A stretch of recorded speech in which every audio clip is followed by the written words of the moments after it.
when Michael Tarbutt lined up for a 54-yard field goal attempt late in the first half of the UConn football team's blue-white spring game Saturday afternoon. Coach Randy Edsall called timeout just as the ball was being snapped.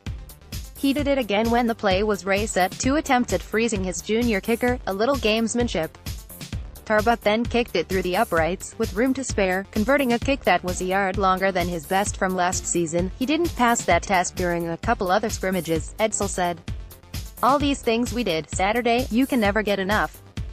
To put him in that situation, out here and in front of people, those are the things you have to do to help these young men get better. UConn feels like it got better during Saturday's 2-hour scrimmage and through the spring practice period as a whole.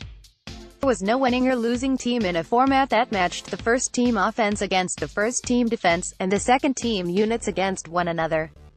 But some live, situational football in what was officially the 15th and final practice was valuable as a measuring stick and learning experience at Rentschler Field, where the Huskies will open the 2018 season August 30 against Central Florida. About 2,000 fans and about 50 former players attended. I think we did things the right way and now we've got to have a great summer, Coach Randy Edsall said. We've got to get bigger, faster and stronger. Our attention to detail still isn't where I want it to be, and they've got to understand that you have to do the little things right all the time. Tarbutt, who had a rocky 2017 season, kicked field goals of 54, 51 and 43 yards without missing, though he did have an extra point blocked. I'm going with the "bet on yourself" motto, Tarbutt said. Whether people believe a kick is going to go in, distance, pressure, situation, no matter what, I'm going to bet on myself and kick it through the uprights. Donovan O'Reilly, a walk-on redshirt freshman from Glastonbury, had 130 yards and 2 touchdowns on 18 carries.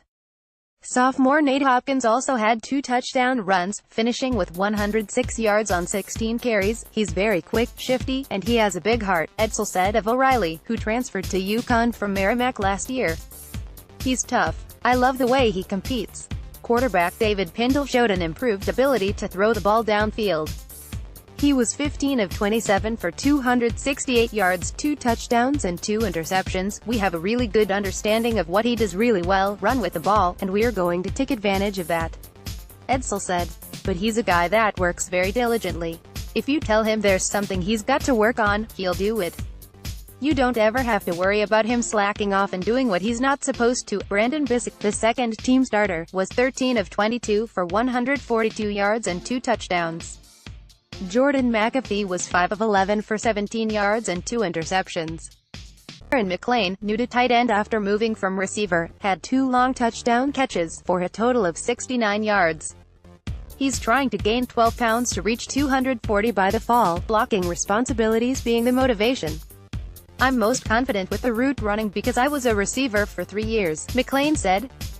Blocking, yeah, I'm smaller than the big guys, but I think it's mostly want to end. For me, I want to see my teammates shine, so I have the want to block. McLean approached Edsall about moving from receiver to tight end, something Edsall already had in mind, with McLean and Tyler Davis, and if you have guys on the outside, you can make things happen in the passing game, Edsall said. I think he saw what we were trying to do offensively. Give the young man credit. He came to us a little quicker than we were going to go to him. When they do that, you know they're invested in making that move and doing what you want them to do when they get there. Darian Beavers and Eddie Hunt each had 10 tackles. The interceptions were by Omar Fort, Tyler Coyle, Yarel Cheney and Quimwane Belha Hunter. Fort ripped the ball out of McLean's hands on what was an accurate pass by Pindle.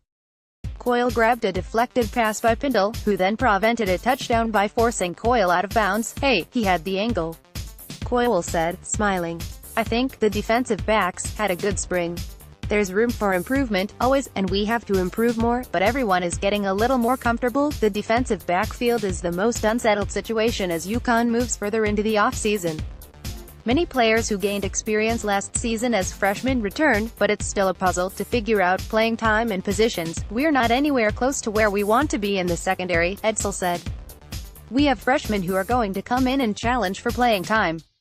But I thought they did make some plays today. The thing they have to understand, and we got better this spring, is that you can't have a mental lapse back there. Subscribe and listen to the UConn Insider Podcast at iTunes, SoundCloud, Google Play, Stitcher,